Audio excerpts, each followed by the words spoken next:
பொது காலத்திலே 25ஆம் வாரத்திலே இன்று நாங்கள் புதன்கிழமைக்கு கால் பதிக்கின்றோம். அன்பார்ந்தவர்களே, இன்றைய இறை வார்த்தையை வாசிக்கின்ற பொழுது அன்பார்ந்தவர்களே, நாங்கள் தியானிக்கின்ற பொழுது தன்னுடைய சீடர்களை 12 சீடர்களை அதாவது தன்னுடைய சேவைக்காக அனுப்பப்படுகின்றார்கள். இறைவார்த்தை போதிப்பதற்காக, சுகத்தை கொடுப்பதற்காக, நோயாளிகளை குணப்படுத்துவதற்காக, இறைவார்த்தை போதிப்பதற்காக, புதுமைகளை செய்வதற்காக சீடர்களை அனுப்புகின்ற பொழுது அவர் சொல்கிறார், இதனையும் கொண்டு செல்ல வேண்டாம், நான் அனைத்தையும் உங்களுக்காக கொடுக்கின்றேன், உங்களை பாதுகாக்கின்றேன் என்று சொல்லி அனுப்புகின்றார். அப்படியானால் இவர்களை அனுப்புகின்ற இயேசு ஆண்டவர் தங்களுக்கு அந்த அதாவது இறை வார்த்தை போதிக்கக்கூடிய, மறையை போதிக்கக்கூடிய அந்த பலத்தை அல்லது அந்த தைரியத்தை, அந்த கொடையினை இயேசுவே அவர்களுக்கு கொடுக்கின்றார். எனவே புதுமைகளை செய்வதற்கு அந்த அதிகாரத்தை இயேசுவே கொடுக்கின்றார். இறை வார்த்தையை கொண்டு செல்வதற்கு அவர்களுக்கு அந்த அதிகாரத்தை கொடுக்கின்றார். அதே போன்று நோயாளிகளை குணப்படுத்துவதற்கு அவருடைய அதிகாரத்தை அவர் கொடுத்து அந்த சீடர்களை அனுப்புகின்றார். இன்று நாங்கள் திருச்சபையிலே இவ்வாறு அந்த பாரம்பரியத்தை நோக்கி செல்லுகின்ற குருவானவர்கள், சகோதரிகள் மற்றும் விசேஷமாக அதாவது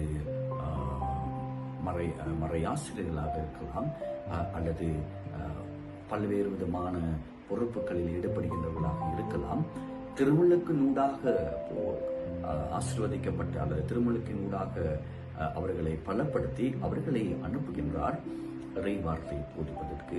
அப்படியானால் அந்த இறை வார்த்தை கொண்டு வருகின்றவர்களை நாங்கள் எவ்வாறு ஏற்றுக்கொண்டு அந்த வார்த்தையை நாங்கள் நம்புகின்றோம்? சில சந்தர்ப்பத்திலே நபர்களை வெறுக்கின்ற பொழுது அந்த வார்த்தையை நீங்கள் வெறுத்து ஒதுக்கின்றீர்கள். யாராவது உங்களுக்கு நீங்கள் விரும்பாதவர்கள் யாராவது இறை வார்த்தையை போதிக்கின்ற பொழுது, நற்செய்தியை அறிவிக்கின்ற பொழுது, நீங்கள் அந்த நபருடைய முகத்தை கூட பார்க்காமல் பல்வேறு காரியங்களில் ஈடுபடுகின்றவர்களாக இருக்கலாம். அப்பொழுது நீங்கள் புறக்கணிப்பது அவர்களை அல்ல, மாறாக இயேசு ஆண்டவரை. எனவே அவ்வாறு நாங்கள் செயற்படுகின்ற பொழுது யாருக்கு எதிராக உண்மையாகவே நாங்கள் செயற்படுகின்றோம்? எங்களுக்கு புரிந்து கொள்ளக்கூடிய அறிவு இல்லையா, தன்மை இல்லையா, அந்த ஞானம் எங்களுக்கு இல்லையா என்று இதனாலே சிந்தித்து பார்க்க வேண்டும். எத்தனை பேர் இவ்வாறு நாங்கள் பார்க்கின்றோம்? பங்குகளிலே இருக்கின்றார்கள், பல்வேறு இடங்களிலே இருக்கின்றார்கள். இவர்கள் இறை வார்த்தையை கொண்டு வருகின்ற பொழுது அவர்களை ஏற்றுக்கொள்ளாமல் புறக்கணிக்கின்றவர்களாக இருக்கின்றார்கள் என்று சொல்கிறார்.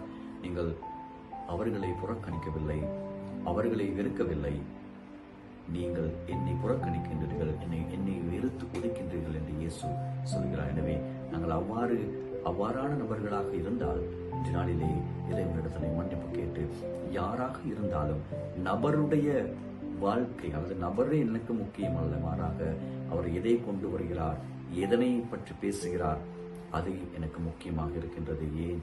அது இயேசு ஆண்டவர் என்னுடைய வாழ்க்கைக்கு வருகின்றார் என்ற விசுவாசத்தை ஏற்படுத்தி கொண்டு நாங்கள் அந்த கருத்துக்களிலிருந்து, அந்த எண்ணத்திலிருந்து விடுபட்டு இயேசுக்குள்ளே வாழ்கின்ற நபராக மாறி